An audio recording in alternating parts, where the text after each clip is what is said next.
Sorry, it's open this Risk and Assurance Committee meeting, and I understand you've already done the district prayer for the day. So are there any apologies? No apologies. No public forum. Are there any conflicts of interest that need to be declared? None noted. Confirmation of the order of business. I don't see any need to change the order of business, but just noting that we've got some significant additional items which were sent out under separate cover as part of the reports. So first item, our confirmation of our minutes held way back on the 28th of May. Do I have a mover for those, please? Move. Thank you. Do I have a seconder? Thank you, Mayor Andy. Any debate? All those in favour, please say aye. Aye. Those against, carried. Next item is our follow-up action from previous meeting, 7.1 on page 14. Thank you, Leanne. Maybe we call this the Leanne agenda. Yeah, it feels Oh, like no, this is Petra's one. That's right. Yeah. Thank you. No, it was assigned to me. And you'll see that that's going to be resolved today. That's for today's meeting. Yeah, thank you.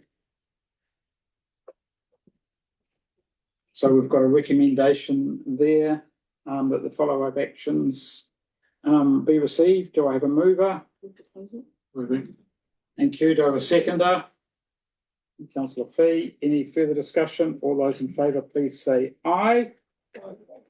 Next item, and Councillor Dave has already highlighted to me that my report is out of date, so I'll take it as read. And obviously the announcement on where were we? Wednesday. Well, I've lost track of the days already. Tuesday afternoon about rates capping is obviously now alive and well now in front of Parliament.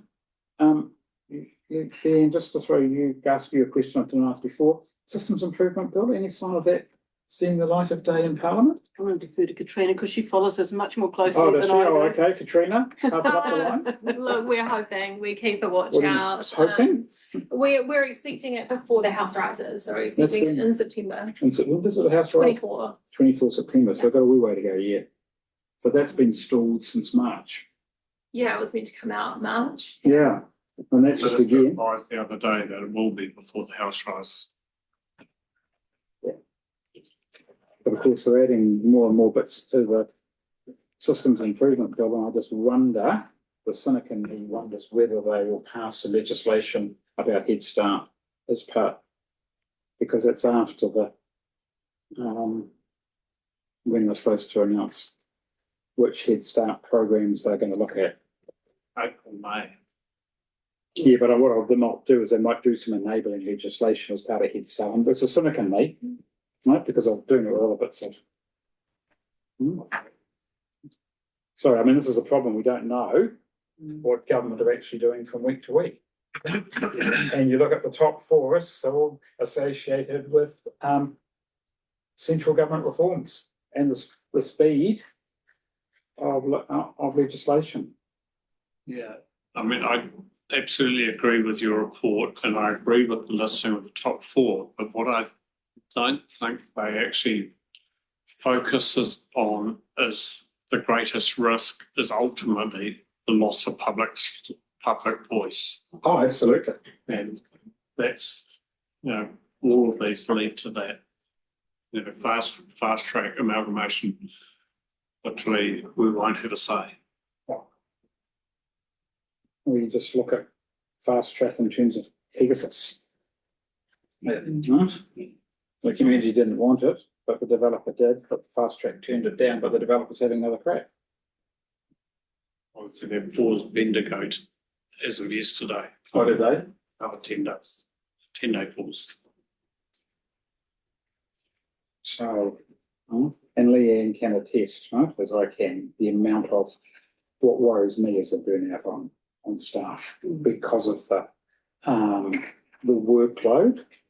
I mean, as it is, 3 waters alone is enough to send people, right, leaving the sector Yeah, thank you, councillor Fee.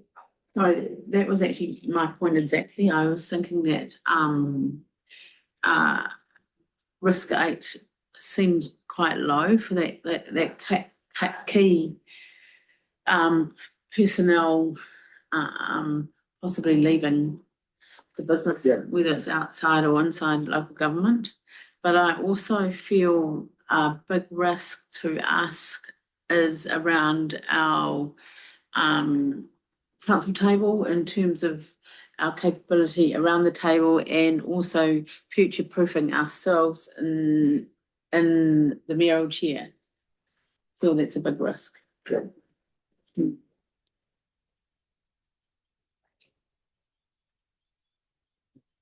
The problem is it might be number 8, right? But I think it's because it's, even if it, you know, even on the top 10, I think they're actually almost all interlinked. Sure, okay. And you just see how also the changes from last quarter, how dramatically they have changed both in the local government space, but also in the wider public and private sector have changed dramatically as well. And that's just and of course the problem with you got fast paced, that to me is creating a whole lot of additional risk. Isn't there a campaign to slow everyone down on the roads, but they don't seem to be wanting to slow down the legislative change? Yeah, good luck with that. Right? Maybe someone should send the Minister of Transport that. Any other comments on my report? Therefore, can I have a mover that we receive my report? That's the Mayor, seconded councillor Fee. All those in favour, please say aye. Aye. Next item is 9.1, our programme of work. Thank you, Leanne. Cool, thank you. So I'm going to take, this is quite a lot in this one today. So with the chair's permission, I'm going to take you through the report and then go through the policies afterwards, because it's going to be too difficult to try and flip-flop between the two. So I'll take you through the report and then we'll go through the 5 policies, if that's okay. When do you want to take questions? I'm happy to take questions as we go. Thank you. So the first part of is the overview of the program, and you'll see that that's the first part is the governance, is telling you what we have every quarter. So that's just for information, and also so you can hold us as officers to account that we're delivering. The same with the internal audit, and you'll see there's some of those are standalone reports, which Lorraine will talk on shortly. You'll see that we had the policies are highlighted of that we are going through today. So shortly I'll discuss the delegations, procurement and contract management, along with the suite of the risk management strategy, appetite and tolerance, and our strategic risk. So I'll come back to those points shortly. Point 5.1, there hasn't been any fraud related this year that we've just closed off, so 30 June 2026. And we've had no reason to any investigations. In November, we have Fraud Awareness Week, and Lorraine and I are actually working through our program yesterday of what we'd like to do for that month. So we'll start having some fun information learnings, activities, signs, all sorts of things, just to keep that fraud awareness alive and keep people thinking about it. There's also been no known or reported instances of protected disclosure requirements or breach of privacy. So that's continued.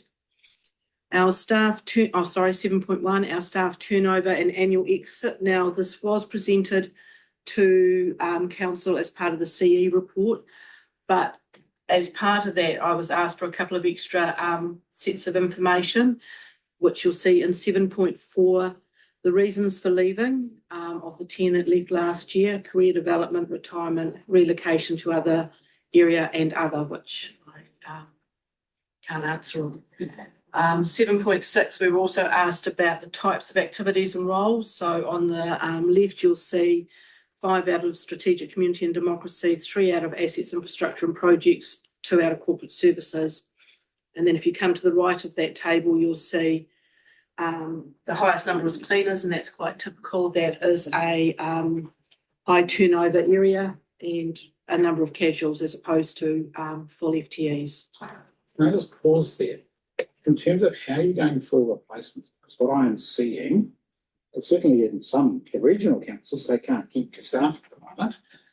But for some councils, they are struggling to fill if there's a vacancy and get the little uncertainty in local government to actually get new staff. Can you comment on that? Yeah, Is that a risk for you?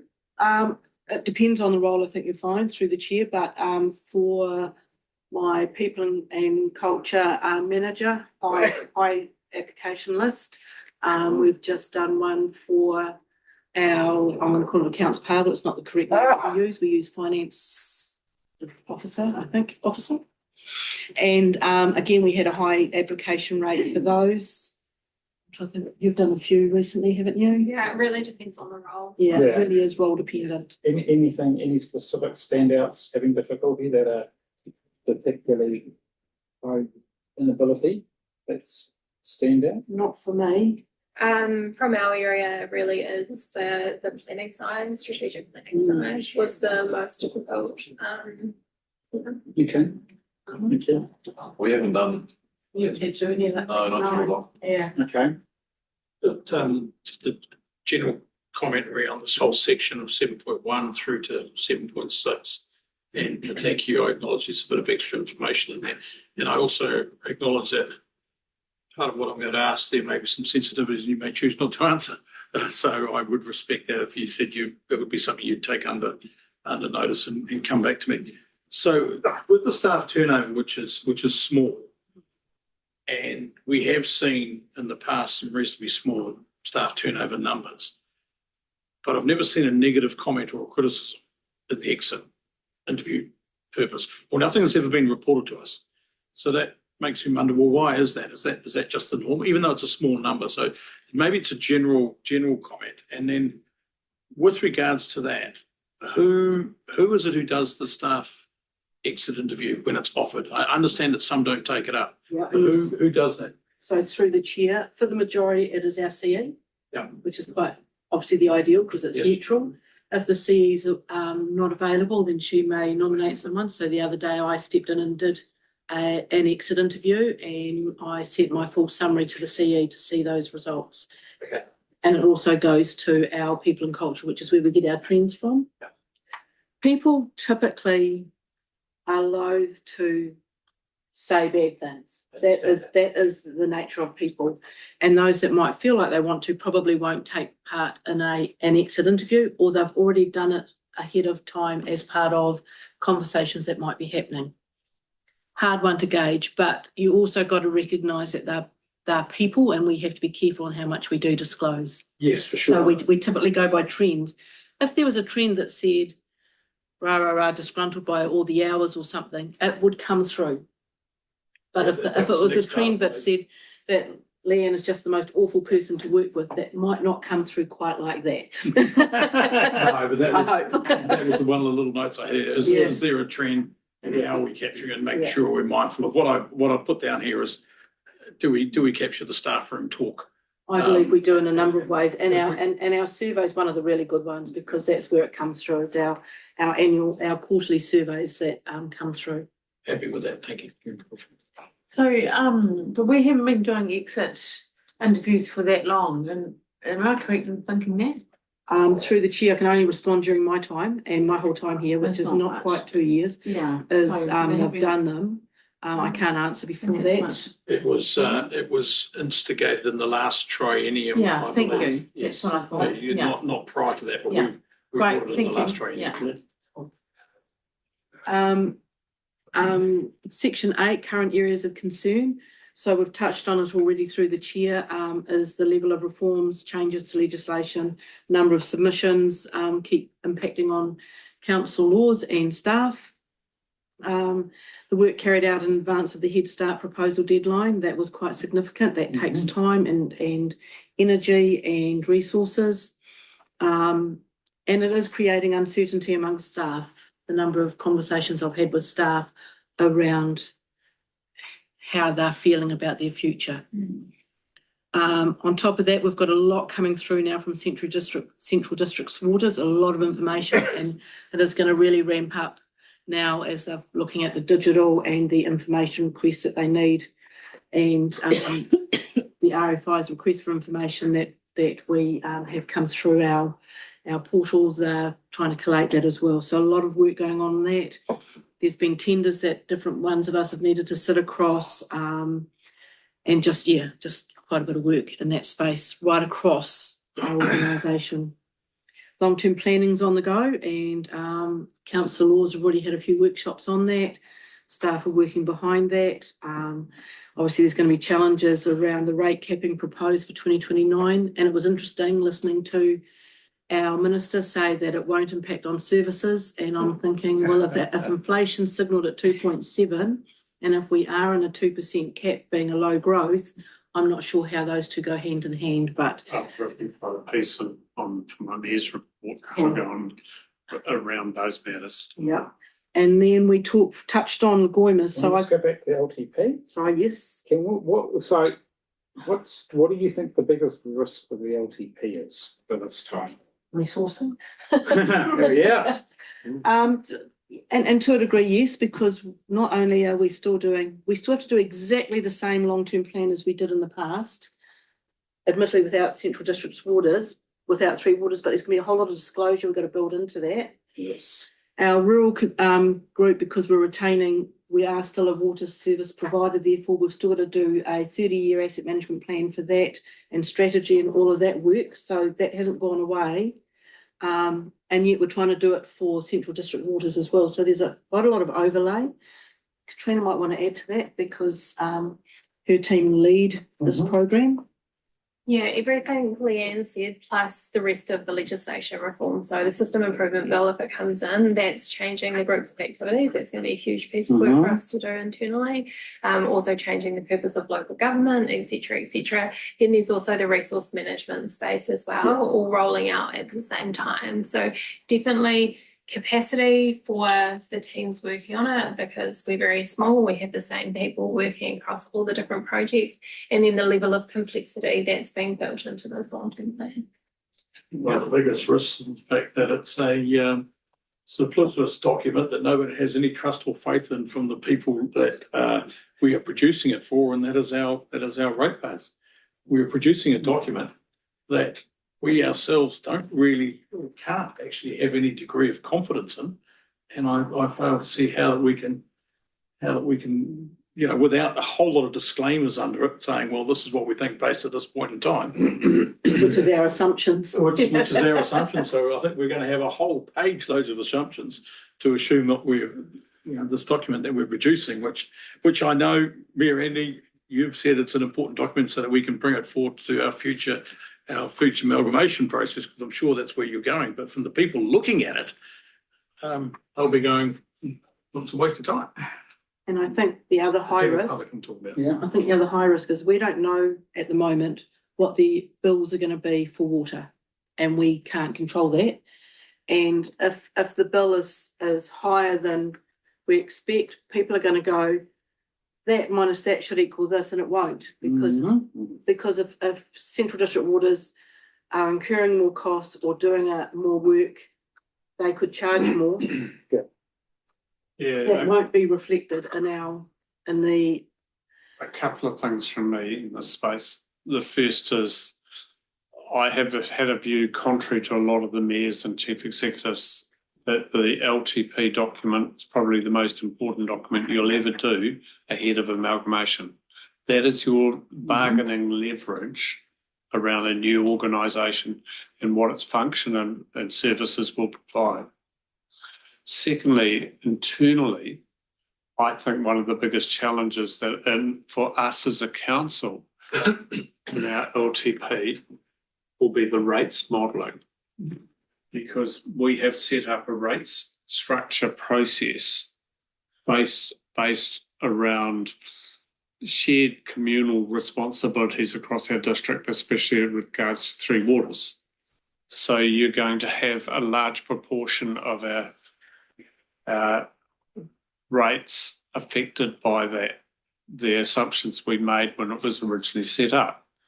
So the moment you cut out, for instance, the rural sector contributing to the three water proposals, as they do, yes, there'll be still some public facilities of water that we will need to charge for. That has to be addressed, but we won't have a mechanism as such to be able to address it within the reform process. So then you potentially run into a balancing between things like roading, a rebalance within our road, and we won't fully understand the effects of this until you actually start to get down to a modelling position. And what I suspect is that the modelling position will be a redraft position in terms of our rates and financing policies. Sorry, does that sound? Totally agree. And Mayor Andy, believe it or not, I actually totally agree with you over the LPP, and that's what I've been telling all my councils. This is the most important document, whether you're in or outside of Head Start. The LTP is the most critical process, and I do have some evidence to support you. Both North Shore and Waitakere in 2009 were required to do LTPs. They were the outstanding LTPs, and their communities came off better off in terms of the amalgamation with Auckland in 2010. Yeah. And that's where your future lies. Absolutely. So what I have suggested within this LTP, that we change the lead front articles around what our expectations are, rather than exactly the same process that we've currently followed. And it could be a series of statements and direction, etc., as a preface to that document. That's where I think the important gains have to be made. And we are doing a rating review as part of that, as you can imagine, has to be done too. So, Yeah, I know. it's just, I know, just for full disclosure, I think I'm up to about number 8 around the countryside at the moment, and some of them are back to basics, right, in terms of their rating reviews. So again, that's a challenge with Head Start as well, right? Because they're expecting, what are our neighbours doing? Let's copy them. And that's a real risk with your rating review. Let's copy what our potential bed partners are doing. Correct. And I'm going to use my flying example here.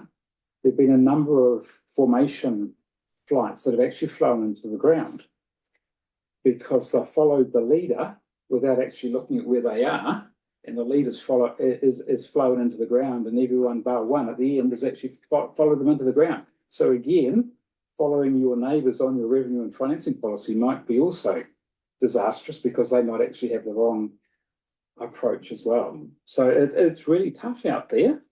And then, have you heard from your auditors yet on LTP? yes, yeah. So we've got our program of engagement from them. We're just reviewing that at the moment because the first one was wrong. I heard from a reasonably high authority that there would be less emphasis on years 5 to 10 in terms of their looking at the assumptions and the reliability of the assumptions. Is that flow through? No, they haven't given us that. They haven't said that at all to us, not to me anyway. They'll talk more about the emphasis they'll be placing on roading, parks and reserves, and climate change will be their heavy focus, is what we've been told. Our biggest challenge at the moment is conflicting information. From particularly when we're trying to get I'm about to write a report or present a report next week to council, and I can't even get the correct answer on whether we have to do this exemption or not because they're all interpreting the information differently. So, you've got a Water Act, you've got a Local Government Act, and they don't talk. And the Local Government Act is the CCO, which our water company is. Yep. But the Water Act says they don't have to do this. The auditors are saying, yes, they do. We're now have got Simpson Grierson wading in to say, what do? We don't know. Which is a significant risk for your LTP. Yeah. Yep. But the limitations on staffing and time will draw you into what you did before. And that's the risk. Absolutely. Yeah, whereas I feel you can't do that. Or some of the stuff I do, I can't. And unfortunately, we will have to restructure our GLs and our activities. That's the reality, and that's quite a big piece of work, and it's costly because it means system change. So my understanding is there was a submission to defer that.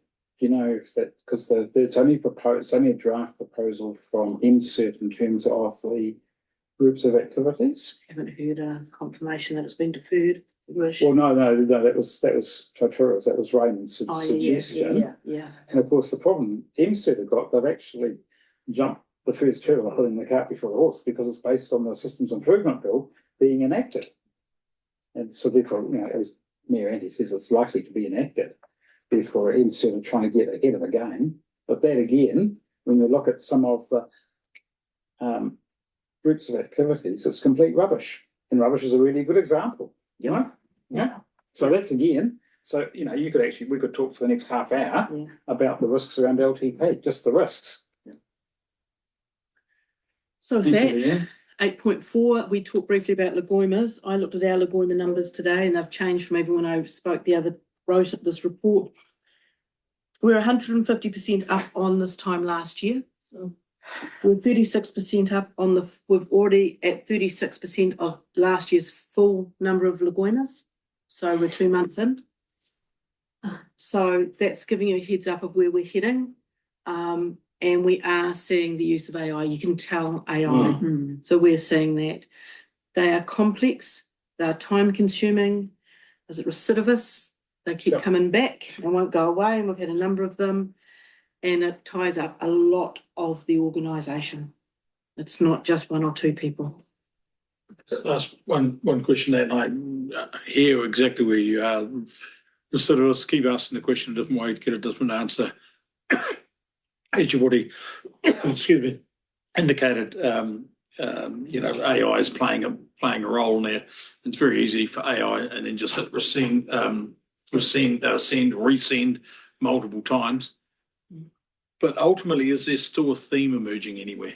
No. Or is it just a total scattergun approach? Let AI do it. In which case, how do you respond? Can you use AI to respond?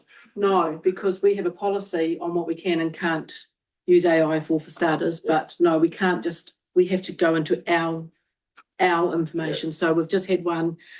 It's gone to all the councils, which is on hardship and penalty deferment, rates deferment. So that's not too hard, but it's still time consuming because it's 5 years.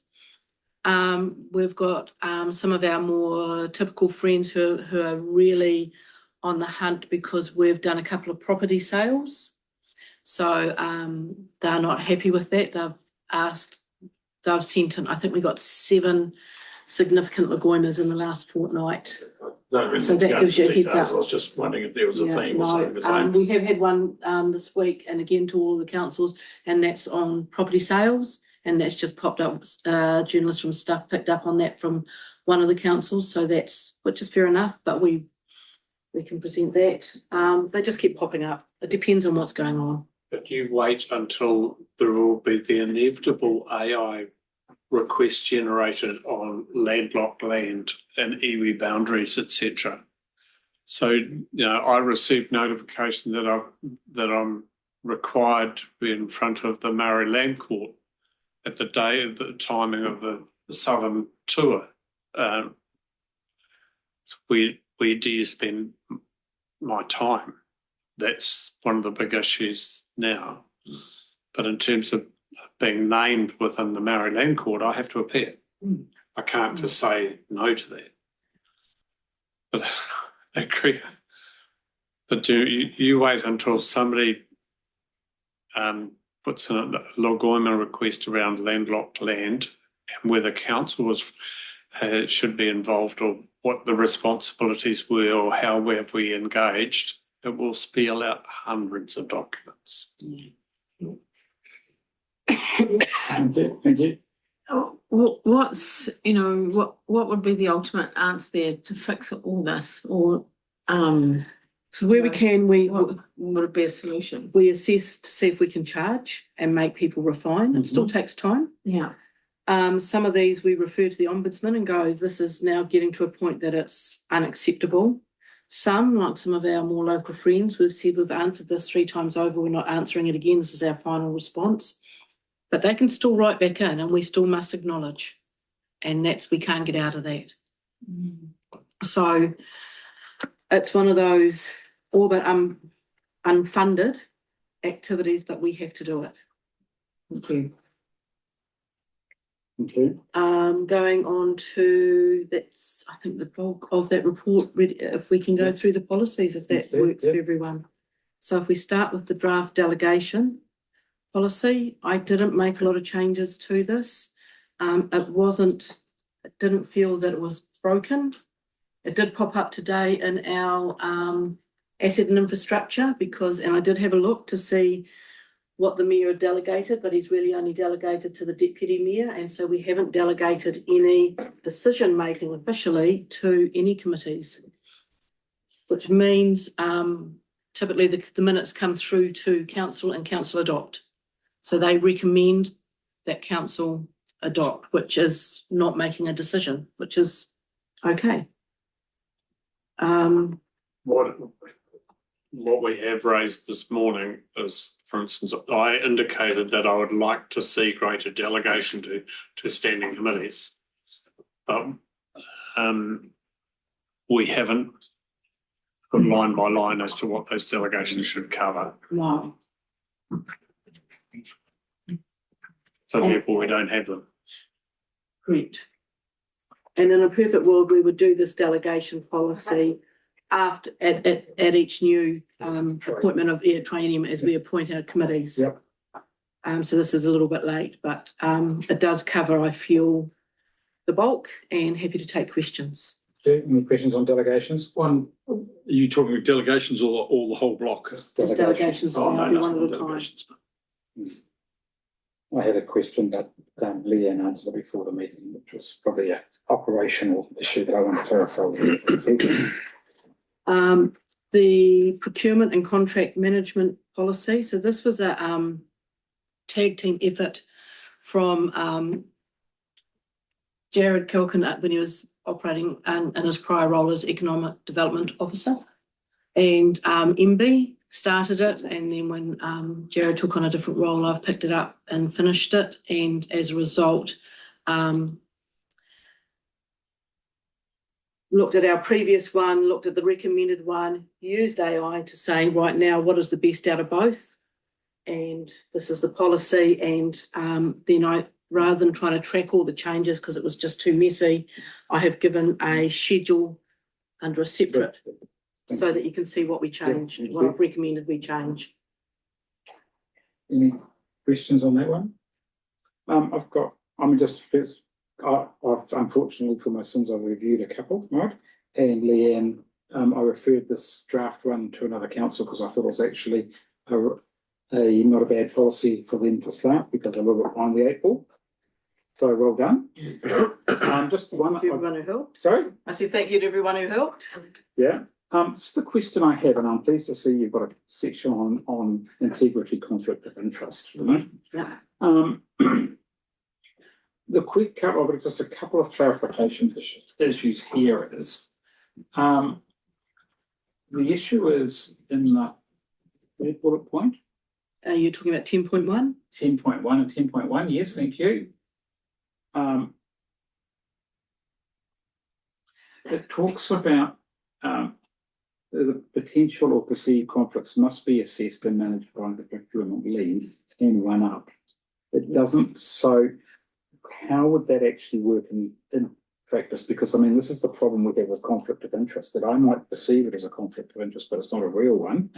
So but then the fact that it's a perceived conflict of interest, there is a lot of literature saying it's perceived conflict of interest that needs to be appropriately declared and dealt with. So just talk me through that, how that would actually work. So for instance, if Lorraine owned a company that we purchased a lot of everyday items from, Lorraine would not be able to raise a purchase order and she would not be able to authorise a purchase order. So one of Lorraine's team might raise that purchase order, but it would have to come to me. It could not go to Lorraine. So it's very much that one up. Okay, thank you. What that does do is stop Lorraine being able to influence and pressure her staff reporting to her to do something that's against them. Please no, I don't actually mean that this happens. Lorraine doesn't have that sort of company. No, but I have been in a company where that happened. Yeah, I understand that. Thank you for that clarification. The other one too is again, it's the same section, 10.1, but it's the second from the bottom bullet point. Yeah, It's the direct family member. yeah. I wonder whether direct family member is not well defined. And the question is, so what do we mean by direct family member? Is that a brother or sister or daughter?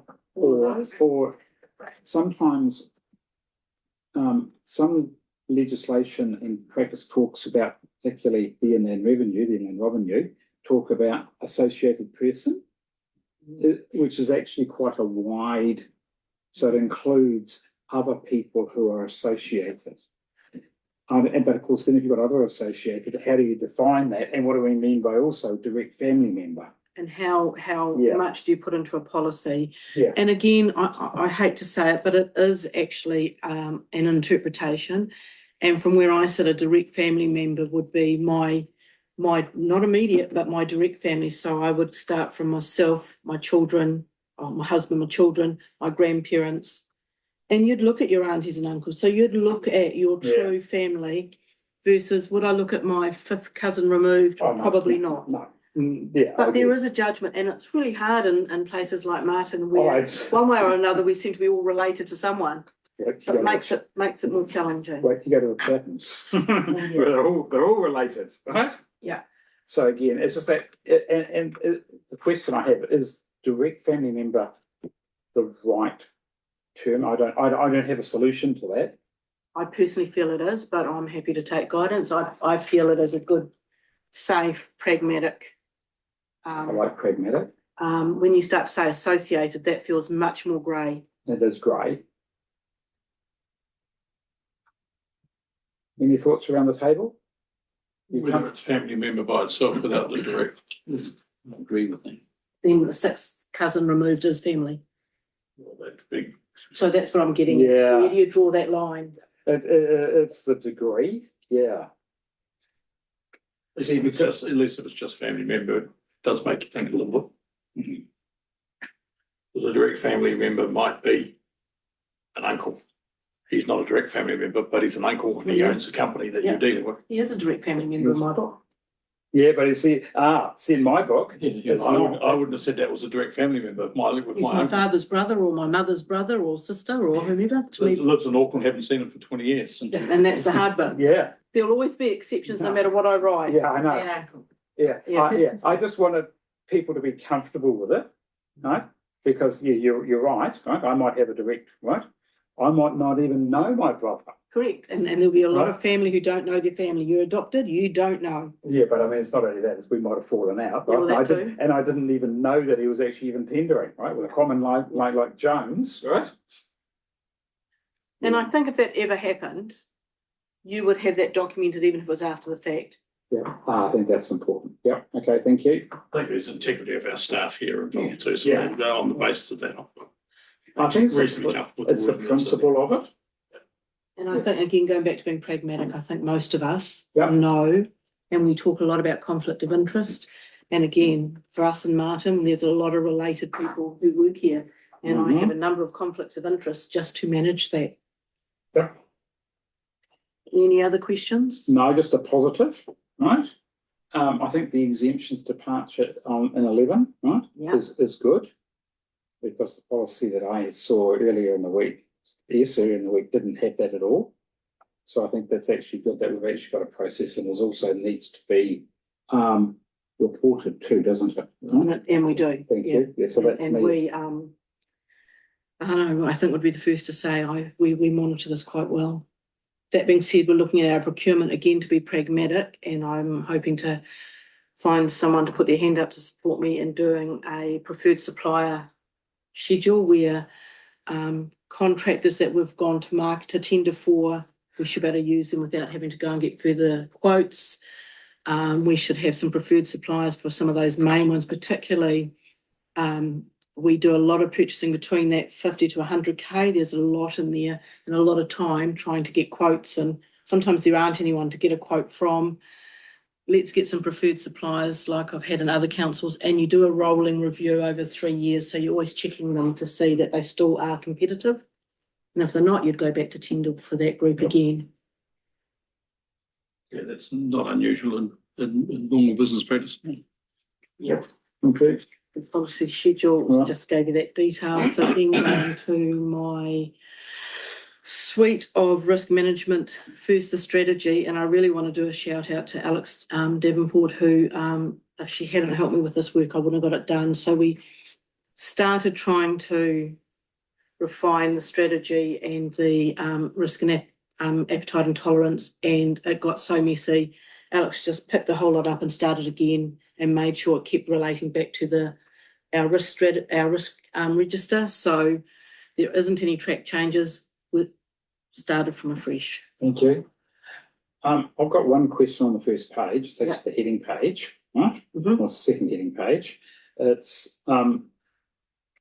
who it's approved by. Yeah, correct. The leadership team shouldn't actually be approved because it's a strategy and policy. Shouldn't actually be approved by council or the audit and risk and assurance committee, because that's what you're asking us to do now. No, we're asking you to review it, and we take your recommendations back. It still ends up, these have always sat under I operational, know they have. Yeah, I'm Um, challenging.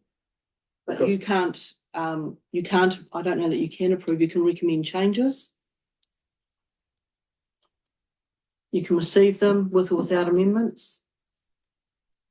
But you don't have the delegation, I don't believe, to approve them. No, we don't approve them. They go back to full council for approval. Before Or council, before depending on which council. policy. Yeah, so it would be a recommendation from risk and assurance to approve them, but it's done at council. But the register, the corporate register is very operational, does not come through. That's don't And dispute. the risk appetite is a policy, so that would still be internal, but the strategy. Happy to take advice on that. No. I mean, all the other councils, normally because we're talking, it's an overall, it's how much risk the council is willing to take, including elected members. It actually sits with council, and then the operations, then implementing that with that framework, Yeah. then sits with council. Yes, we don't get involved in operational risk. That's not our, and that to me is what the risk ultimately sits around this. Around Mayor Andy's table, because if things go wrong, we look at the It's a really complicated space, this, because ultimately the risks for some things sit with the chief executive, yes, but the chief executive can then say, I referred this matter to council. Still doesn't absolve the chief executive's responsibility for some of this, but it is a way of accepting the responsibility of council. So you think around some of the consenting type issues, and ultimately council, for instance, under building practices, for example, can override consenting officers. Yep. And that is a legitimate process. They're ill-advised to do so routinely, and they're absolutely ill-advised to take that stance in terms of things like fire, egress, and those sorts of things. But say council took a view that a safety barrier was not quite legal, but it was so close to legal that the council said we'll accept a risk around it. You have that ability, but normally the process would be the chief executive saying, I don't have quite the authority to do this, or I'm not willing to sign this off, and I will pass it to the council in terms of their risk appetite. So what would the committee like for the approved by? I think the first port of call should always be the operational team and chief executive, absolutely. And it will come through you as part of the minutes that come through. I think the ability of a chief executive to take something to council is a wise ability to have. Yeah, and that never goes away. And I can remember us bringing, and I'm trying to think what the report was, but we did bring a report. I actually brought a report to council that I had delegation to sign off for a remissions, but because of the public interest, still chose to bring it to council. And I don't think that ever goes away Yeah. from any of us as an exec, chief exec. All I was thinking was, right, I've just got a letter from the Minister of Local Government, right? And my role as an alternate risk chair for another council, please bring right about Mauer, right? And the sluts, right? Who actually fronted the media was the mayor. Right? So this is the perception, right? That the mayor and councillors are the ultimate decision makers. And look, I totally understand the operational side, but that strategic risk, right? And I know we've had this debate before. But yeah, take this as an example. Say within a district plan, there is a provision that says the access from the road to the property has to be a concreted access. Okay, sits within the district plan. Somebody gets aggrieved about this and says, "Hey, that's not the case for my neighbours, etc., etc." And do they have the right to bring it to council for a council decision to overturn? I think they have that right. Yeah. They do. And they do, whether it's And they planning can or- bring it to council. They can bring anything to council. It doesn't mean council can do anything, but they can, I don't know the planning one, I'm looking at Katrina for that one. But we can't stop people bringing anything to Where it council. becomes tricky, do they have the right to bring it to council for council consideration? Yes, absolutely. Does council have the right to overturn a provision within a district plan? No. No. Did you get a jail on that one, It's did the he? same as the rating act. I can't change the rating act. I enforce the rating act, but they can still come to you, but you still cannot operate outside of the rating act. Okay, now take it away from a district plan to a building consent. Same argument, but does the council have the right to overturn, to say we're prepared to accept a risk? The answer in that case is yes. There is within the Local Government Act, there is the ability for that to happen. But the two are different. But unless you know the differences and the reasons for it, and So would you like this approved by the executive leadership team or the elected members? The answer is both, right? both, yeah, I The agree. answer is both. Which is going to happen because it's going to come through the elected members as part of the minutes coming through.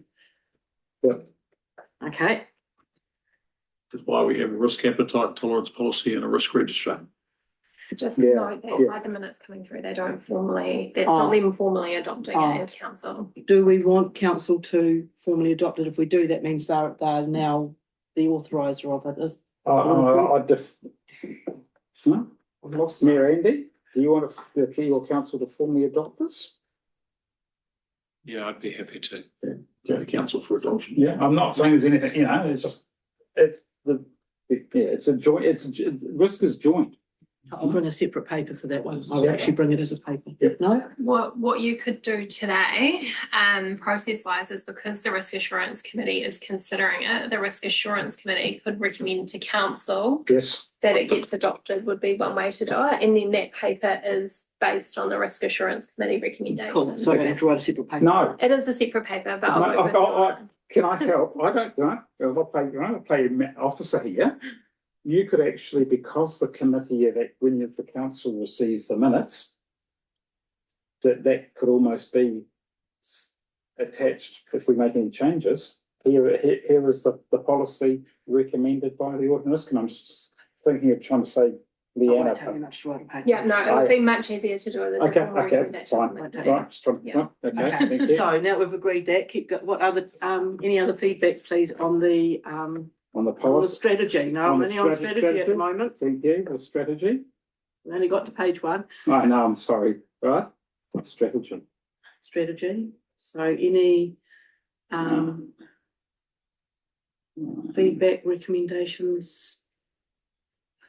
There's a lot of references in there. Yeah. We originally had them, Alex originally had them as they flowed through the document, but it was just got too messy. So she has put them all to the back, and you can link them through when you're reading it, which makes it a lot easier.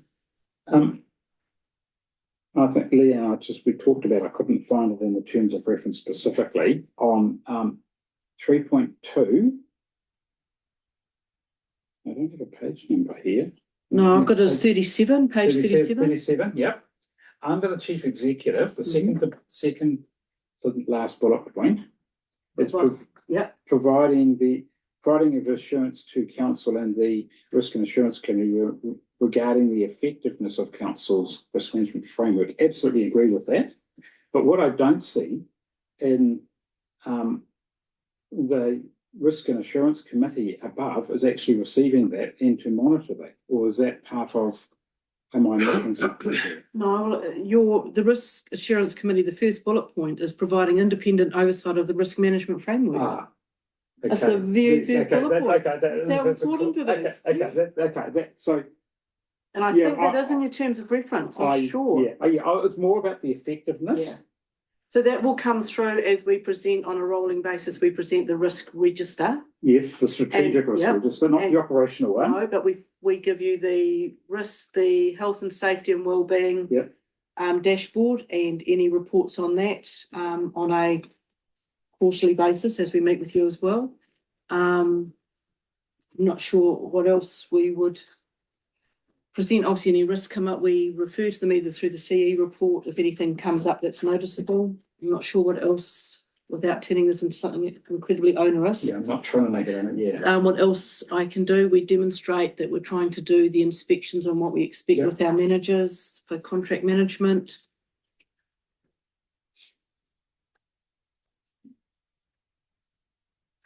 Apart from that, I'm happy with it. Cool. With the strategy. Cool. Yeah. The appetite is the next one, I'm pretty sure.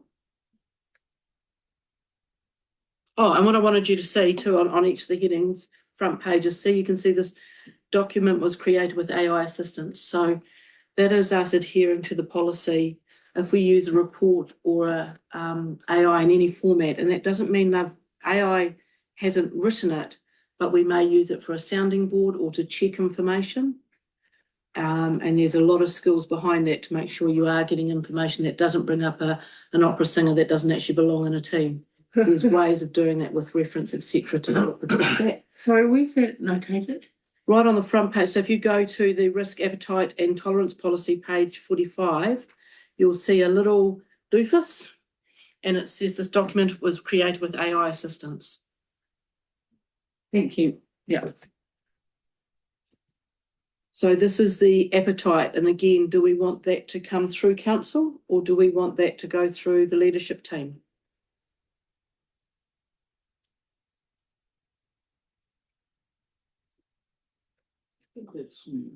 You're talking about the acceptance of?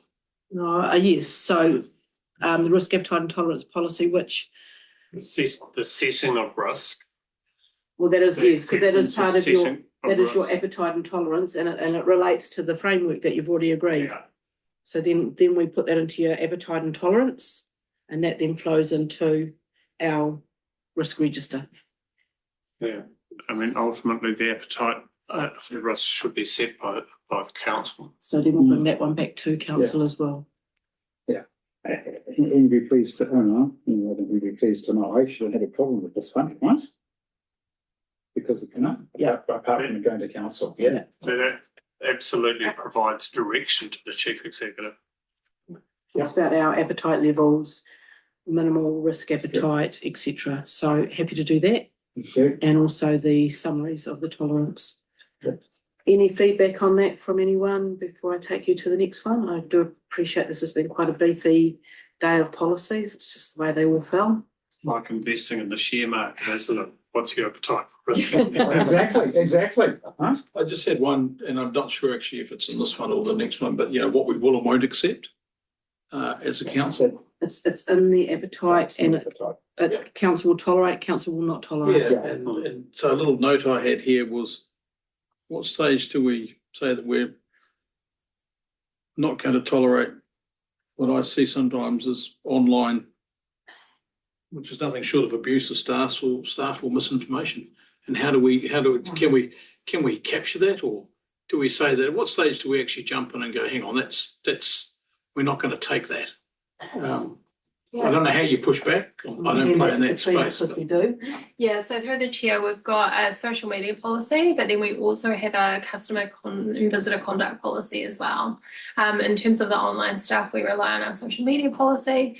In relation to other interactions, we rely on that customer. So it doesn't need to be in here because it's quite strongly what we will and won't accept in this policy. And that's why I wanted to say something that need to be captured in here as a fairly blanket statement, or do you think it's captured elsewhere? I feel it's captured elsewhere, but there'll be somewhere in here where we talk about our risk and how we, but I'll have a double check to make sure how we protect our people. Yeah. I don't think it can be in there anywhere enough times. We look at our health and safety report, right? Yeah. Yep. Cool, I will make a note of that and see if I make sure, I'll do a search, make sure I've got something covered. If I haven't, I'll find a place where it can sit. That we would. One other thing, which was just a general, and I don't want to hold this meeting up, but in general, looking at these policies and the strategy across the board, my head sort of says, well, how do we know this is being lived within the organisation? I mean, for example, we have this COI type thing. So how do we know that the staff and their decision making, their everyday thinking is, how does this sit within our policies and our strategies? How do we ensure that the staff are thinking? You ask the questions, that's why you have them. So somebody coming to you as an organisation and say, would you consider this, can point to the policies and positions that are within the kata. Yeah, well, I understand that, but what I'm saying is, how do we know the staff are doing that? You're seeing the risk register come through on a regular basis. Yeah. You're seeing our health and safety results come through on a regular basis. Yeah. You're having the chair ask us the hard questions. You're seeing audits that we carry out across a number of different things. And we bring, I believe, the right people in to talk to you. And whenever you have doubts, we encourage you to ask us and we'll find a way to give you that assurance, hence risk and assurance. Putting it all on you. Sorry? I'm putting it all on you. Thank you very much. I feel even more burdened than I previously was. Councillor Dave, the other issue too is that's why I raised that question about the chief executive. She is charged with actually giving us assurance. Yeah. So if we don't think the chief executive is giving us assurance, it's our job to actually ask the questions. No? That's why I want to say, how's that been linked back to our role? Right?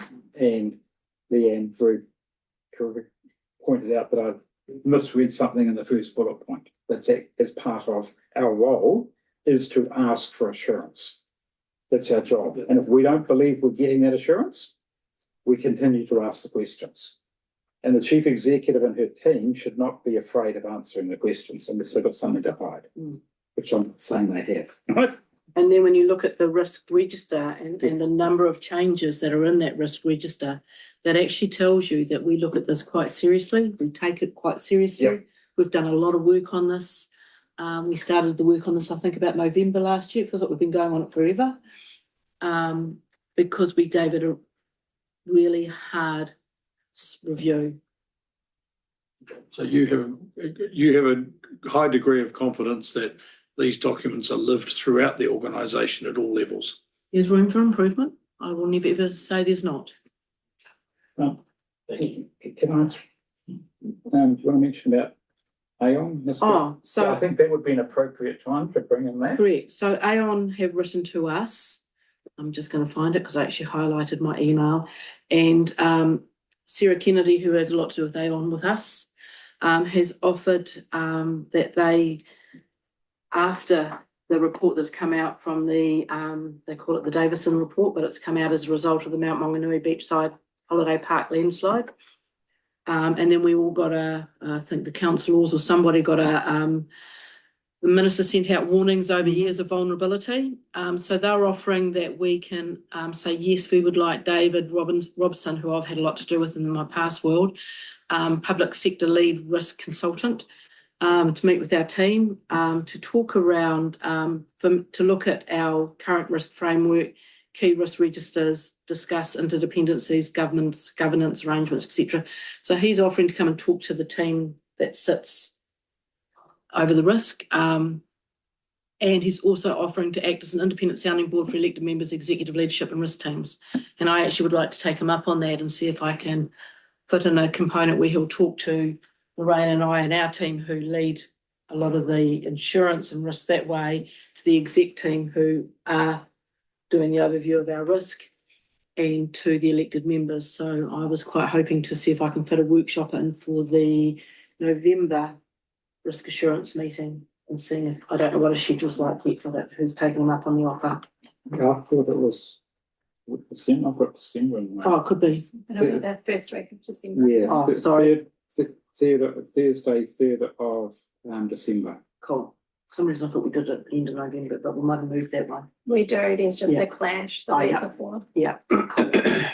If there's an appetite for that, I'm definitely going to be putting it up for the team that I lead, and I'd really encourage Oh, exec to listen to it. But I think as chair, right, unfortunately I know Dave, right, he actually supplies me a lot of my Aon stuff that I've actually put in my report. He's given me another update today as a result of what's happened. I haven't even had a chance to open the email, but I would welcome a session with the committee and Dave Robson as well. Like, apart from his accent, he's not a bad bloke. yeah, Hence my comment earlier on today about Notara Bridge. correct. It's an exact classic Oh, and I was example thinking of that. of a presented issue that we have knowledge of. Yeah. And I guess where the minister's coming from and Aon are coming from is ensuring that, we do keep alive any risk like that. Whether it's our Taihebi slip, our bridge, Yeah. and any other areas. Yeah. Well, that's the bit that keeps me awake at night, is what are the risks we don't know about that we should have known about? Hmm? And then, is any more questions on that one? I think I've just about covered off, and I've managed to lose my page. The corporate risk register itself, which is operational but does come here. That's the strategic stuff, isn't it? You're Correct. right. Yeah, it's not every risk. No, and our health and safety officer sends out risk registers to the organisation, the operational ones, on a regular basis to get that feedback. And we have health and safety meetings every month. We have toolbox meetings. Matt, our health safety advisor, goes out to groups and talks and escalates to me anything he feels concerned about, and I keep escalating up as appropriate. Okay. So any feedback on the risk register, which will go back to the executive team?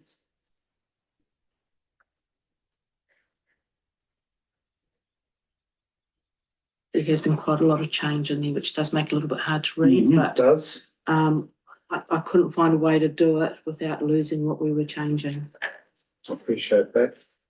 Any other comments? Not for me. Right. Just going back a little bit to risk, and the ones that keep you up at night, the Mount Maunganui comments that came out about the Tauranga Council, and they were taken to task for not responding sooner. But I noted that risk to the slip on the mount was only pegged as moderate, and yet there was And I think the chair's experience in this area, I'd be interested in his comments because it almost makes a mockery of our rating at this. It was moderate, and that happened, and they were taking the task to that extent. What's the point of having a high, low, or moderate? Because you're going to be taken to task anyway. If they put it as high and didn't respond, I can understand their position. But that was that was beat up by the press according to the facts that were presented. Two or three things here. First of all, was it the only independent report? The answer is no. And even if it was moderate risk, how high is the potential outcome? Consequence. Incredibly high, because it was specified in at least one of the reports that there was a high likelihood or a likelihood of it coming down on an occupied building that council owned. That should have raised all sorts of red flags. So it's not only the risk of the event, but the consequences of it. That's the consequence, right? And this is can I just explain it in a different context? Right. For example, right? Health and safety, the likelihood of a death, right, in a workplace because of your systems and processes is probably unlikely. I hope so. Right? Yeah. Yeah. But the consequence is catastrophic. Correct. And because the consequence is catastrophic, that should automatically raise health and safety as a high risk. And that's why it's reported every quarter to this committee. And I think the fact that they said it was a moderate risk of it actually happening, it's, as Mayor Andy has alluded to, it was the consequence or the potential of death should have actually raised the red flag. There have been slips. I've lived in Tauranga for 30 plus years, and there's been at least 3 major slips in that time. Fortunately, none of them on that side. So therefore it was a known risk, and I think that's what they got hung, drawn, and quartered for, not right? But the fact that, as Mayor Andy has talked about, the consequence, and it was noted in some of those reports, and I haven't read that report in that time, it'd be next week's Stag sitting on the beach, right? That should have actually raised the flag that someone could actually, there could be a loss of life. And where there's a potential of loss of life, Yeah. we should be taking that risk seriously. And that's what happened with the gorge. If we think about the Manawatu Gorge, Yes. we were having those slips. Now that final slip, my husband had just before he saw the slip, the dust was still there, and they didn't know if there was a vehicle underneath that. That's when it became, we know there's slips, but now that could have been fatal. And so they had to close that permanently. So the West Taihape slide for us, Mm-hmm. okay, so it is known that there is a risk of earth movement. Mm-hmm. However, Mm-hmm. every one of the reports says that will be a slow slumping, not a sudden earth movement. Right. But If you're if seeing there was those a report reports. that said that there could be a failure, a sheet failure, Mm-hmm. then we would have said, I would have said Being the site. that housing should be removed from that site because the consequence is so high. Do we have are we quite happy in our position here that there's nothing that has brought to our attention?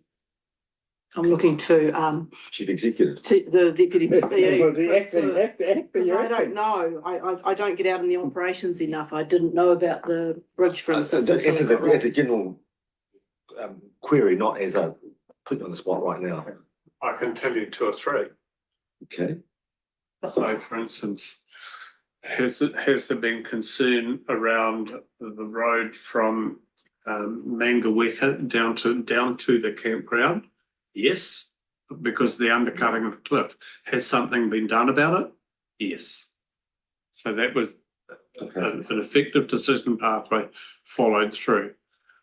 the Taihape movement and State Highway 1 movement and Spooners Hill movement have all been assessed. But the likelihood of sudden failure is virtually non-existent. But there is a likelihood, absolutely, of property damage over time. But not a high consequence one, we think. That's what the advice is, it's not high consequence, because it's a slow slope. So Because they refer to sheet movement. Yes. Yeah. But the report also, the reports when we do an investigation like that come to council. And that was the bit that also I understood was missing. Well, it didn't get to the chief executive, I understand. So, in your opinion, there's nothing glaring lessons we should take from the Mount Episcopal? Nothing, nothing that effectively keeps me awake at night at the moment. Okay. So, see, just reinforcing the Taihape, I don't know about it, but people who got my coloured hair, right, would remember Abbotsford, right? And we had actually a whole hillside moving. They knew it was moving. There were cracks appearing in the road. There was no loss of life, but there was substantial property damage. Do you know what actually caused that? The Dunedin motorway. Vibration. No. Apparently, I'm getting into geotech stuff, which is way beyond my pay station. The hill sloped like that and they cut through there to make the southern motorway. Oh. And that was stopping, that gentle slope was actually stopping the whole thing slipping down. So, and it happened years afterwards. So. Okay, so going back Very to good. this, Yeah, so. any feedback on the risk register itself? Yeah. It would be interesting to put Dave to cast his eye, but that's for December, right? I must admit, I didn't spend a lot of time on it when I read all this stuff. Yeah. There was quite a lot, and I do apologise, it's just the way it fell, and I nearly didn't deliver some of it, but I could hear the chair telling me off if I hadn't, so. I would never tell you off in public. No, I know. So with that, I think that's the report, Yep. that's all I had on that report. Okay. Thank you. So then if we go to the recommendations. Yep. We've got recommendation 1. I think we can receive that one. Happy to second. Sorry? Happy to second that. Oh, I can't move it. Oh, you can't then. No? You'll move it? That's Steve And and Dave. Dave, thank you. All right. We'll actually have them one at a time. All those in favour, please say aye. Procurement. Recommendation. I've missed the delegation one off. Did you want to do the delegation one? Yeah, I missed it off because I didn't think I was going to make it because I broke it the night before the report was due, but thankfully Alex fixed that. Okay, so do you think you So you missed want that? that received? Yes, Yes, just please. received, yep. Because we're just receiving it because actually we've got no ability to deal with it. It's a council delegation. I'm just trying to find the correct title. The delegations policy is the correct title. Delegations to decision policy. They voted, so that would be. Do we want to have the argument Delegations to discussion positions now policy. about non-voting rights of the delegation and positions? Yes. Do you want to start it? Position. Well, I'm not sure you could do the voting right thing. Can't. So what It's been what government happened here policy. Oh, is the government's directed that non-elected people on committee should not have a voting position. they got 6 months after the systems improvement bill has been passed. Okay, well, let's just put it on hold, eh? Oh, Mayor Andy and I have had a discussion on this now. Right? I said it's, But it came up this morning about the references for the assets committee and so on. And Tarupi Ayakar can nominate a member to our standing committees. And they're still listed. We've just said yes, they can. But of course, in the future, they will not have the ability to have a voting right. Yep. And then Councillor Field raised the issue, I think, with you, around, you know, what other committees, no, it was councillor Hero. Councillor Hero. Raised the issue over what other committees do we have at council as decision-making committees that have non-elected people on them. And my answer was that what I think may well happen is the government may direct that non-elected people can be brought in as consultants or advisors to committees, but without being a member of. Well, yeah, and I think the government actually haven't revealed their plan yet because they actually haven't seen the final bill before it goes in front of Parliament. So we don't know what their wording is. But I'm aware of some councils have written to the minister, not over audit and risk, the Auditor General has. I've written, I think it's a quiet word to say this goes against our advice, but it's over their water in-house business units. So some councils haven't gone the CCO route, they've created in-house business units, and as part of good governance, they have appointed a substantial number of experts to be on the Water Services Committee with delegations.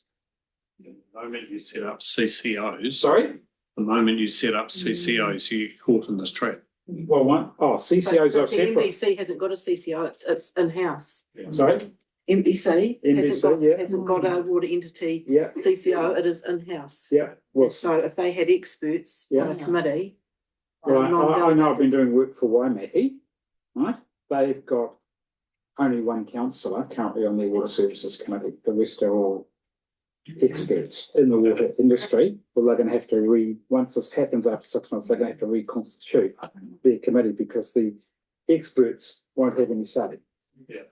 Which they're providing, it's going to be interesting to see the way the government handles that because they just shot their proposal in the foot. But so at the moment, Mayor Andy and I have had a discussion about my role, right? And we debated it last month, right? And we've agreed that because the government have going to pass this legislation, let's wait and see what the words say before we take it any further. Does that answer your question, Councillor Jeff?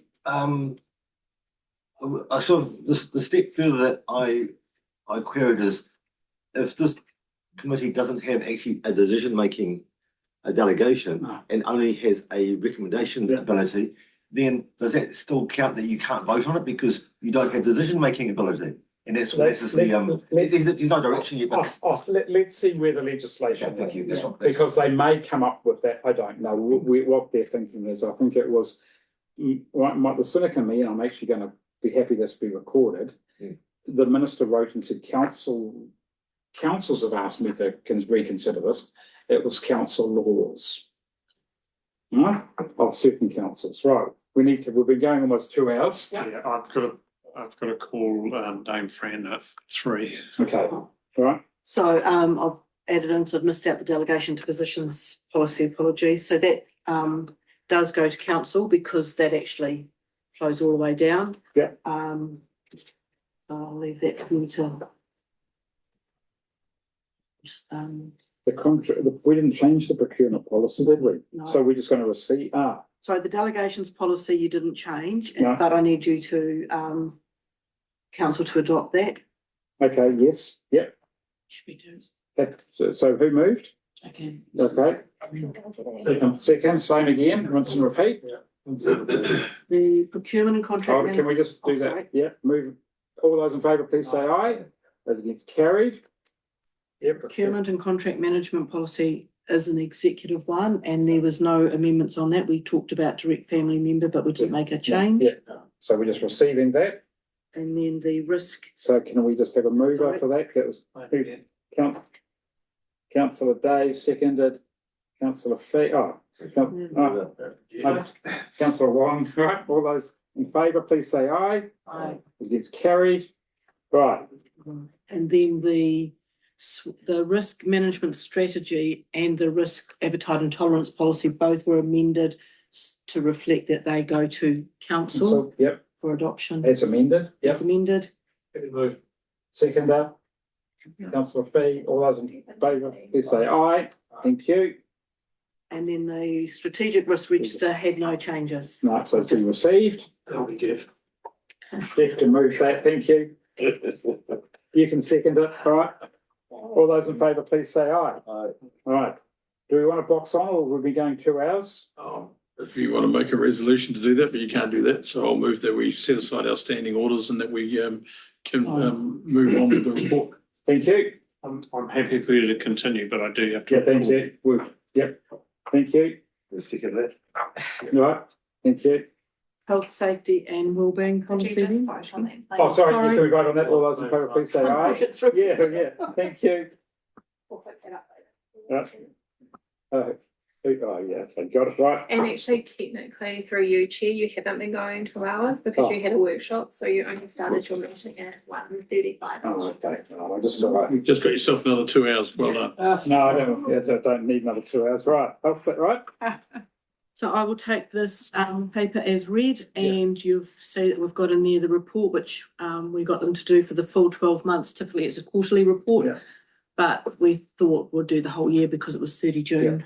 And so happy to take questions. The part that I'd really emphasise is the growth and again, this is another check, the growth in the number of near misses, misses and reported events is reflecting the attention we are giving to health and safety. And I think that's a really good one to see. And on top of that, our dashboard has now included contractor notifications as well. And the other stat that we're really happy about is our average driver ratings is really lifting. Good. Happy to take questions. You know, in the safety, don't you? Are we inspecting? I know you are, you say you are. Yes, so we've inspected in the last 2 months I did check this in with Matt. We've been to inspect the contractors at the pool. Yep. We've been to inspect the transfer station, and there is a third. What did we go and inspect? There was a third one that we've been to inspect. I know the pool in Taiape is on hold because it's closed.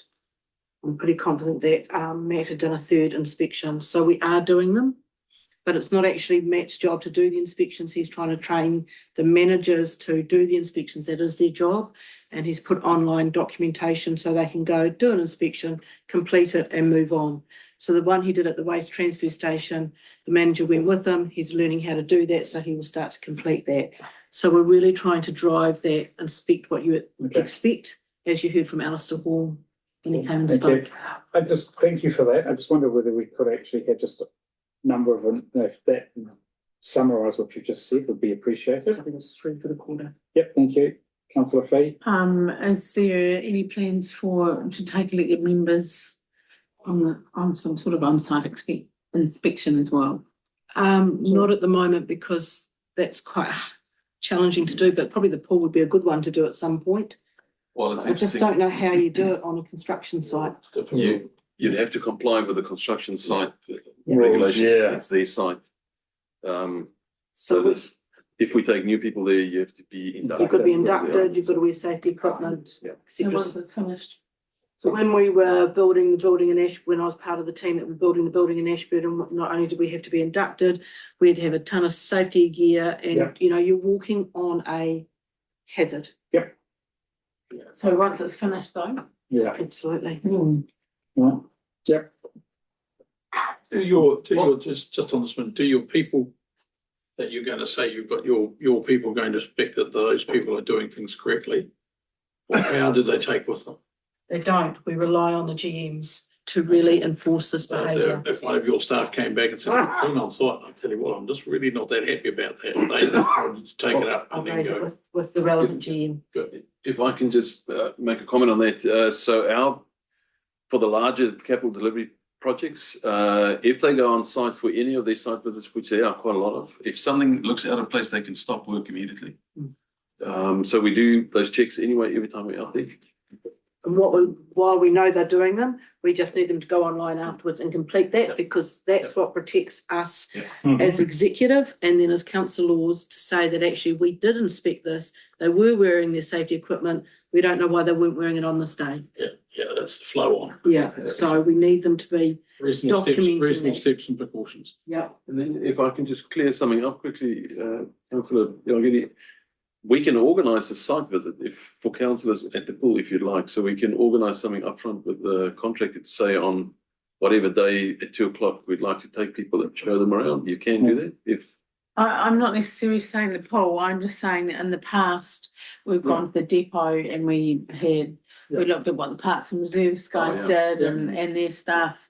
We've had a look around the office here, and I just feel it's really valuable. If it's outside, I think it was referred to as an as seen report or something that was under the health and So it's safety. outside. it's easy. yeah.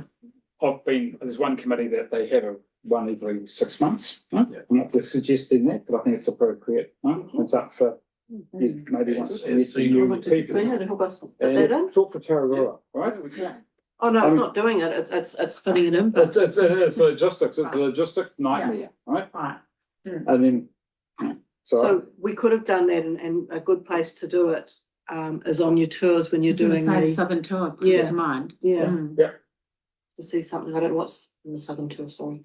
The upcoming one is mid-eye, so it wouldn't be relevant. No, that one won't, but you know, I was thinking more of the earlier one when we did the induction tours. okay. Oh, All right, anything else on health, safety and wellbeing? I just note again the trend here for abusive customers. I was at a council meeting on Monday and theirs has gone through the roof. The number of negative interactions with members of the public. In fact, having to trespass one member from just about every site they had, because if they got trespassed from one, they would rock up to another site to harass the staff. so I was just going to ask, so what mitigations are you seeing against that? The only mitigation you really have is trespass notices Right. and getting the police involved. And generally, I got involved in one a while ago now where someone wouldn't actually leave we went into public excluded and the member wouldn't leave, the member of the public wouldn't leave. So the staff quickly got out a trespass notice, served it on him, he still wouldn't leave. So the police were called, the police turned up and 10 minutes later and they said, you've got two options. You either leave by yourself or you leave with your hands behind your back and handcuffed, your choice. He left. Right? So no, it's just the nature of the society we currently live in, which is disappointing. Yeah. So you Not can, acceptable. and you can see all of those appearing through. Yeah, absolutely. Yeah. And you can see the Suitable support around our staff involved there. doing our best. And training as well. Right, training's important. And you'll see the program of work highlighting some of the work we've been doing as well. Thank you. Any further discussion? Can I have a mover that we receive this report? Thank you, councillor B, seconded councillor Dave. Any further discussion? All those in favour, please say aye. Aye. Lorraine, thank you for waiting. Take your report as read. Any further highlights you want to bring to the committee's attention on the internal audit program? Number don't one? You should have, I think, haven't you? Oh, no, internal audit, yeah. Thank you. Yeah, sorry. Thank you, Chair. Sorry. That's all right. So page 38 has the, just a summary of our ongoing program. Just a couple of things of note, page 36, 3.3 in the fleet management. We're currently looking at our replacement program Mhm. on post Three Waters transition and as part of the LTP preparations. So we're looking at a 10-year plan for our fleet. That's that one. And the other one for mention is 3.10 on page 37 around accounts payable. We have scheduled external reviewer to be engaged. I've said that shortly. We're looking to extend that out to March next year now. Our finance officer payables we're just looking at recruiting a new person, so we want to get them settled in. Thank you. And any other questions of anybody?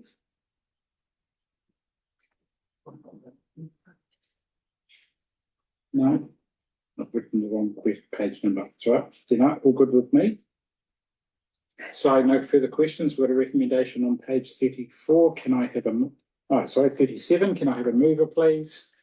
Councillor Dave, seconded Councillor Jeff. Thank you.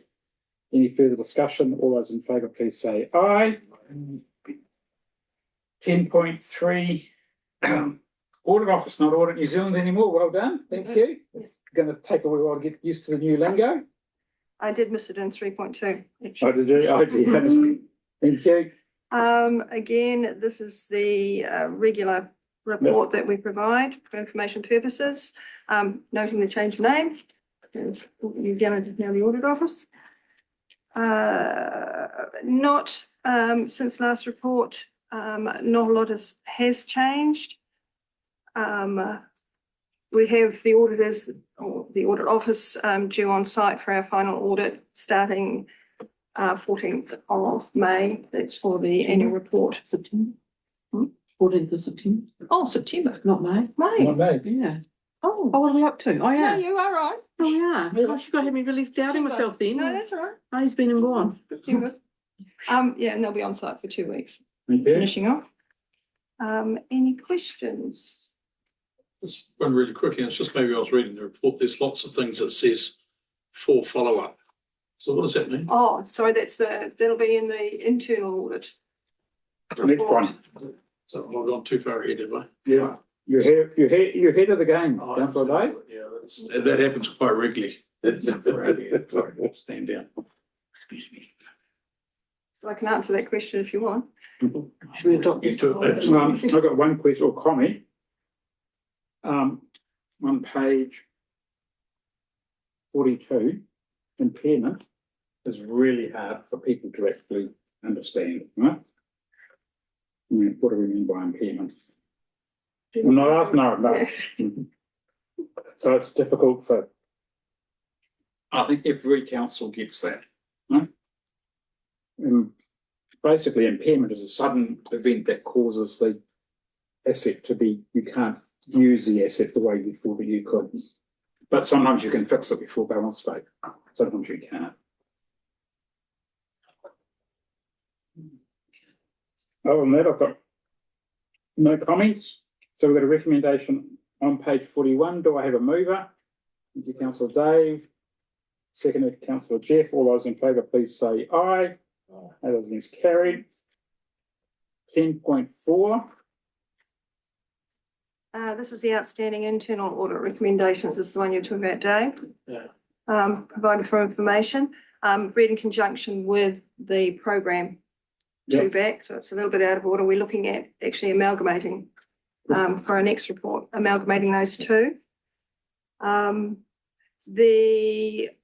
follow-up actions mainly relate, so the follow-up actions you asked about mainly relate to cash handling review, and that had been, those follow-ups have been delayed. That's with the cost centre involved due to staff changes. So we're now following that up.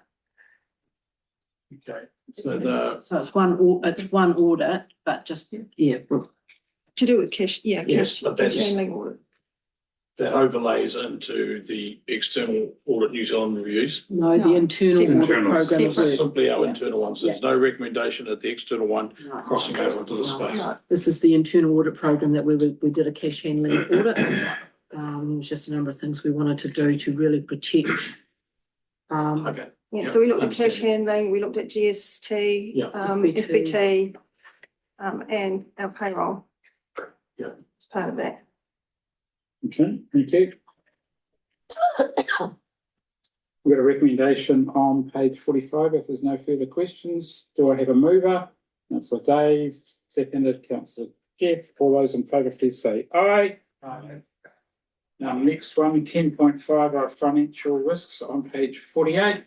Thank you. So this is a quarterly update. Yep. It also incorporates our Treasury Advisor's quarterly report to us. Just a few things of note. So from, I'll jump around a bit, so bear with me. So page 48, 3.5, so the Treasury quarterly update of major interest, I think, under 3.5.3. Looking at our cost of funds, so our liquidity, the cost of funds, 4.25% per annum, when the industry average for the year was 4.1. So we did quite well there. 25. And also it's 2025 then, and for this year, dropped to 3.88%, when the industry average was 3.92. So that's a good result for us. Yeah. When we factor in our Treasury Advisory Services cost, the annual, it increased to 3.91 per annum, so it's still sitting around what the industry average. Well, the industry average doesn't include that cost, so it wouldn't be apples with apples. If they built their cost in as well, that industry average would go up as well. So it's not, so even with us building in our cost, without them, the average building in their cost was still below. It's a good result. The other thing to note, you'll see that we have our debtors split into 3 areas. We have the rates outstanding, we have sundry debtors, and we have other debtors. So there are actually 3 different areas. The rates being the major outstandings, and sundry debtors is our what we call our miscellaneous debtors, ones that are generally invoiced through accounts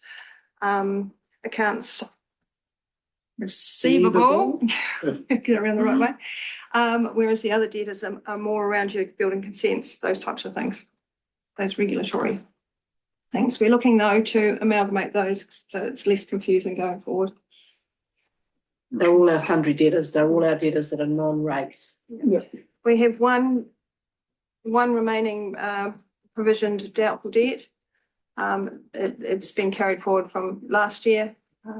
We're still waiting that's with the liquidators, and we're still waiting for that to be finalised. Some of those, if I may just make a summary of other debtors outstanding, in your building consents and some of those other ones, I suppose in the context of it, they're small numbers, but I was looking at it from a business point of view, small numbers make big numbers. But I'm surprised at the 90-day plus status of some of those.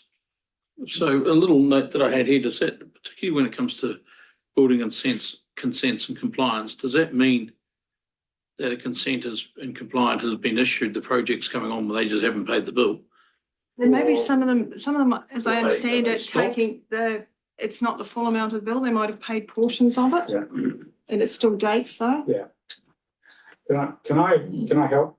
So my understanding is with building consents, you go and do your building, you pay your consent for processing, plus you pay for the next 10 inspections. So technically, it's all payable now. And then it might take a year before you actually do your final inspections. Technically, they should have actually paid up front, right? And some people are behind the 8 ball. I think the question I have on that, do you have the ability in terms of your policy not to issue code compliance until the final bill has been They paid? don't do that. Sorry? They don't do that. That's how they operate. We Yeah. don't issue that certificate until it's all Paid, yeah. Yeah. Right. So, yeah. Because we're only allowed to raise one invoice per activity. Yeah. Unless you have some form of milestone payments, that's the way it goes. And it's one that we've challenged with audit quite a few times. Some councils may call it a deposit and not recognise it as an invoice, and so it's sort of sitting Yeah, in the it's a balance sheet, prepayment, yeah. and then you recognise it off. But invoicing and keeping it transparent is not a bad thing. Yeah. The risk, right? The risk for council from a financial accounting perspective is, say you had billed someone for 12 inspections and you only did 10, technically you are required, asked to return the 2, right? The 2 that you didn't. Okay. I know. Fun with Western Bay, I think that's right. I think the other good thing was seeing that our, given that our rates has increased, when we looked at, I'm trying to find where it is, there's the numbers of properties here, 8378 properties at 30 June, 8288 at 30 June 25. I think that's good stats for our council to be able to see. Our rates outstanding is 680. Trying to work out Yep. properties Yes. versus last year 967. What was rents and leases? Sorry? Rents and leases. Oh, so that includes our community housing Mm. and any property. I'd imagine our King Street would come under that. Likewise, rural properties if we've some rural Eventually, leases. yep. Land leases, yep.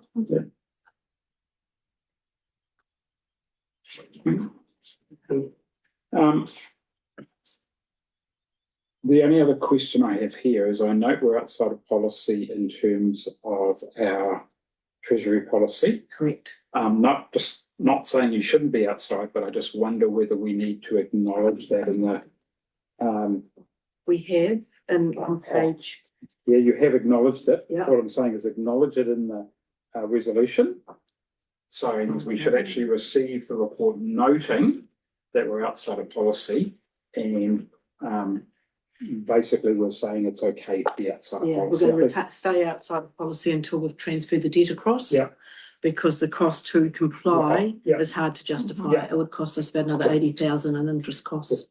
So we're endorsing why we're outside of policy, Yeah. right? So we're acknowledging we are outside of policy. Gotcha. Right? Just noting, I think we note that we're outside of policy and the reasons for that. Yeah. So we can amend the resolution. Yeah. If I can have a mover for that, please. Councillor Dave. You were sort on.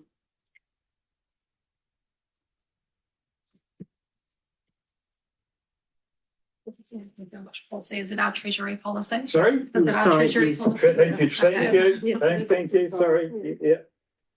What do I do without it? Good help out on my left, huh? Beautiful. Right. And the reasons for that, yeah. We'll move councillor Dave, seconded councillor Fee. Any further discussion? All those in favour, please say aye. Aye. Those against, carried.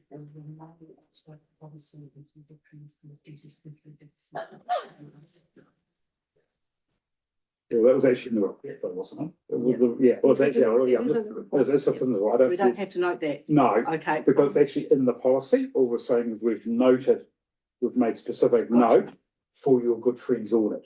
Excellent. All right? Insurance update. Thank you. Again, an update on current insurance related matters.